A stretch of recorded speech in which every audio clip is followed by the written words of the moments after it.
Hello friends, आज हम DSSB का जो PGT होम साइंस का जो पेपर था उसके बारे में डिस्कस करेंगे। जैसा कि साथियों से पता चला है कि जो डिफ़िकल्ट लेवल पेपर का क्या था और जर्नल जो पेपर था हमारा, जर्नल पेपर में किस टाइप के क्वेश्चन जो है वो पूछे गए थे।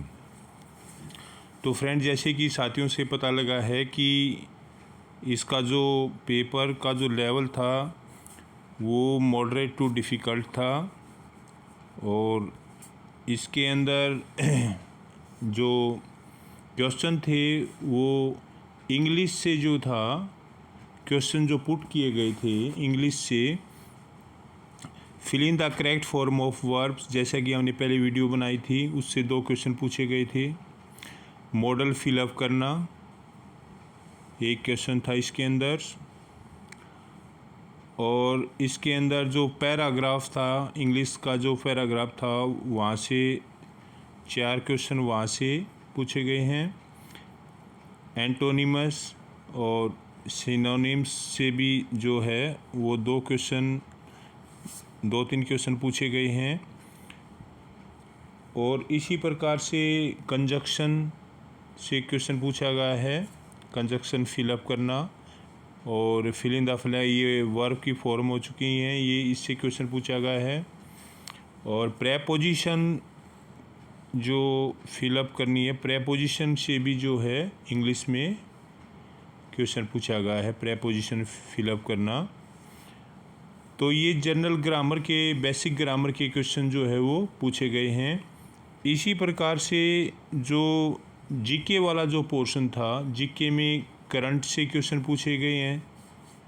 करंट से लगभग 3 क्वेश्चन आपके करंट से पूछे गए हैं, और जनरल साइंस के क्वेश्चन पूछे गए हैं लगभग 3 क्वेश्चन, 2 या 3 क्वेश्चन साइंस के बताए जा रहे हैं। पोल साइंस से, पॉलिटिकल साइंस से 3 क्वेश्चन आए हुए थे। इंडियन ज्योग्राफी से क्वेश्चन पूछे गए हैं, इंडियन ज्योग्राफी से 3 क्वेश्चन पूछे गए हैं। इकोनॉमिक्स से भी 2 क्वेश्चन, इकोनॉमिक्स से जो है, जैसा कि साथियों से पता चला है, इकोनॉमिक्स से जो है क्वेश्चन पूछे गए हैं। और जनरल साइंस से, इकोनॉमिक्स से, पॉलिटिकल साइंस से और करंट से क्वेश्चन पूछे गए हैं, और जनरल साइंस के क्वेश्चन पूछे गए हैं।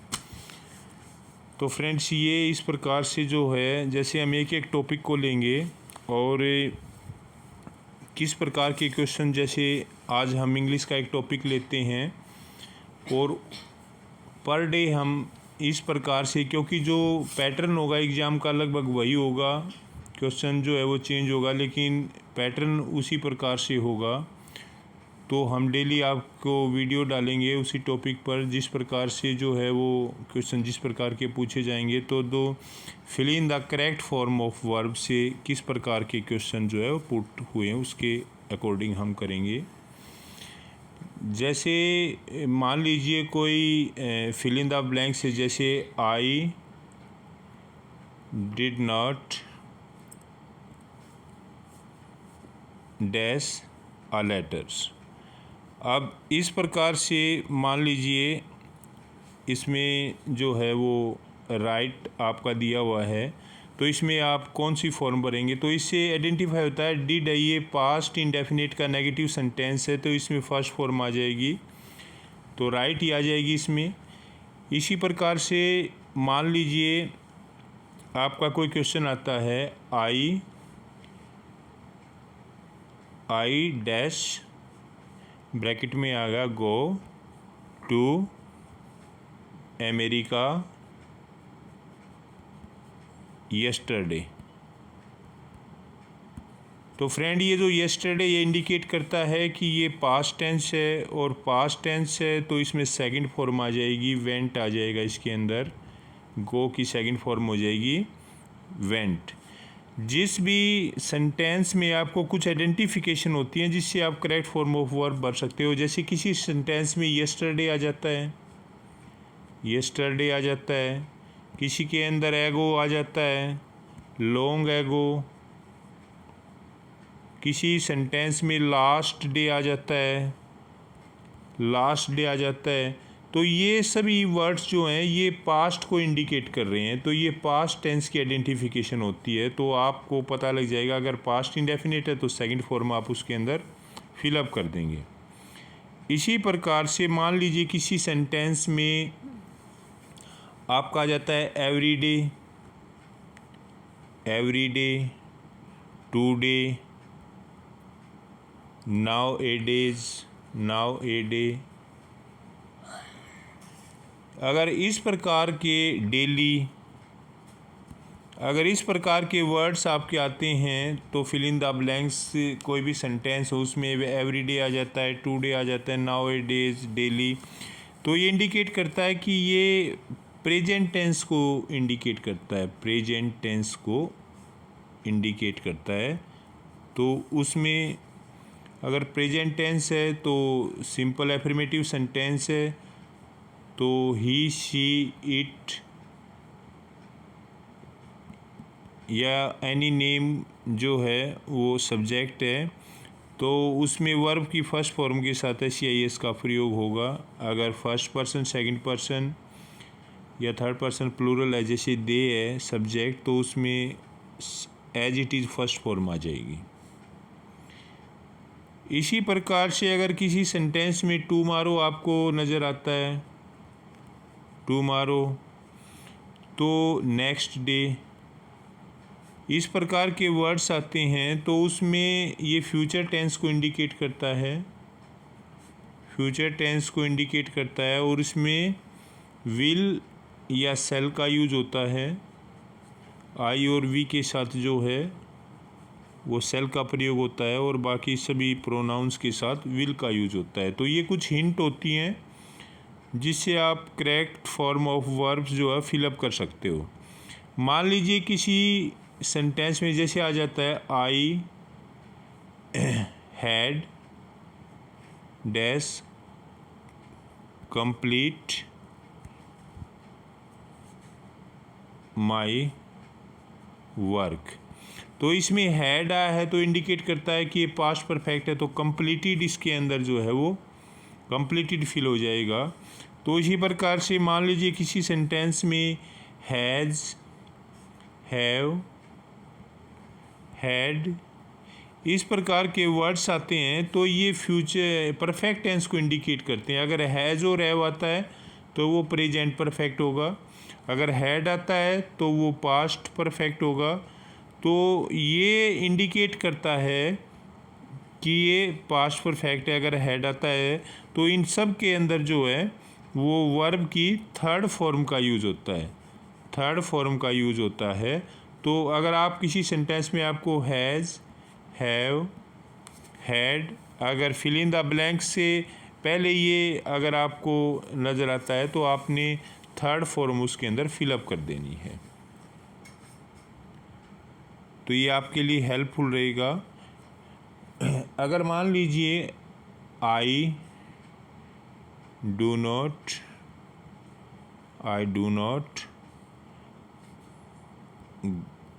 गो टू दिल्ली, तो इसमें डू नॉट आ जाता है, तो इसमें जो है वो एज इट इज़ वर्ब की फर्स्ट फॉर्म आ जाएगी, क्योंकि ये प्रेजेंट इंडेफिनिट का नेगेटिव सेंटेंस है।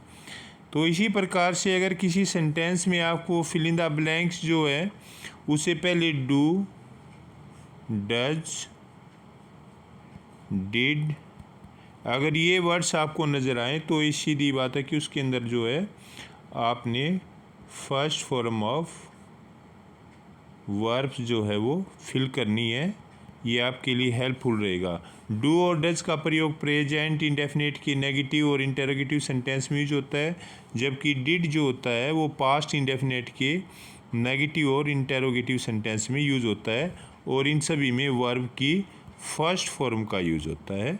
फर्स्ट फॉर्म आपने फिल कर देना है। अगर आपने डू, डज या डिड जो है वो सेंटेंस में नज़र आता है तो ब्लैंक से पहले तो आप उसमें फर्स्ट फॉर्म भरेंगे। इसी प्रकार से जैसे मैंने बताया, अगर ब्लैंक से पहले आपको हैज़, हैव, हैड इस प्रकार के ये वर्ड्स आते हैं तो ये परफेक्ट टेंस को इंडिकेट करते हैं और इन सभी में वर्ब की जो है वर्ब की थर्ड फॉर्म का जो है प्रयोग होता है। तो थर्ड फॉर्म आप इसमें फिल कर देंगे। तो ये कुछ इंडिकेशन है जिससे आपको पता लग जाएगा कि इसमें कौन सी वर्ब की फॉर्म आएगी। और अगर विल बी, शैल बी अगर आपको आते हैं तो ये फ्यूचर कॉन्टिन्यूस को इंडिकेट करते हैं, तो उसमें वर्ब की फर्स्ट फॉर्म के साथ आईएनजी लग जाता है। इसी प्रकार से जो पास्ट कॉन्टिन्यूस टेंस होता है उसमें was, were, is, am, are, अगर ये वर्ड्स आपको इंडिकेट आते हैं किसी सेंटेंस में तो वाज और वर जो होता है वो पास्ट कॉन्टिन्यूस में आता है, जिसमें वर्ब की फर्स्ट फॉर्म के साथ आईएनजी का प्रयोग होता है। Is, am, are present continuous में आता है, जिसमें वर्ब की फर्स्ट फॉर्म के साथ आईएनजी का यूज़ होता है। जैसे मैं एक सेंटेंस आपको लिख के बताता हूँ, जैसे he is doing his homework, तो इसके अंदर जो है वो आपका कॉन्टिन्यूस टेंस है। तो मान लीजिए ही इज़ ब्रैकेट में आपका डू आता है तो आपने फर्स्ट फॉर्म के साथ आईएनजी लगा देना है। तो ये आपका इस प्रकार से क्वेश्चन आता है। जैसे दे वर, ब्रैकेट में डैश से आता है प्ले क्रिकेट, तो इसमें वर आ रहा है तो प्लेइंग आ जाएगा इसमें। तो ये इंडिकेशन है कि ये पास्ट कॉन्टिन्यूस टेंस है, तो इसमें प्लेइंग आ जाएगा। इसी प्रकार से मान लीजिए आपका सेंटेंस आता है आई हैव